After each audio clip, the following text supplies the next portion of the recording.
আওয়ামী লীগের বিচার ছাড়া উপদেষ্টারা যদি মনে করেন অন্য কোনো সংস্কার করবেন তাহলে আপনারা ভুলের মধ্যে রয়েছেন বলে মন্তব্য করেছেন এনসিপির দক্ষিণ অঞ্চলের মুখ্য সমন্বয়ক হাসনাত আব্দুল্লাহ।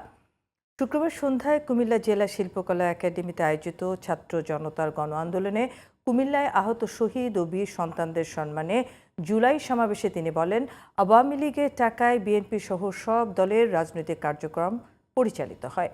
আওয়ামী লীগের অর্থনৈতিক কাঠামো ঠিক রেখে দেশে ভালো নির্বাচন হতে পারে না, তাই তাদের সম্পদ বাজেয়াপ্ত করতে হবে।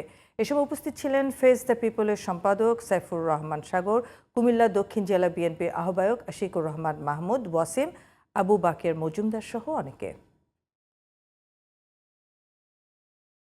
আপনারা যদি মনে করে থাকেন অন্তর্বর্তীকালীন সরকারের উপদেষ্টারা বিচার ছাড়া আপনাদের অন্য কোনো বড় সংস্কার রয়েছেন, তাহলে আপনারা ভুলের মধ্যে রয়েছেন। খুনিদের বিচার হচ্ছে এই অন্তর্বর্তীকালীন সরকারের উপদেষ্টাদের প্রধান এবং প্রথম সংস্কার। আমরা এই সংস্কারটিকে প্রথমেই দেখতে চাই।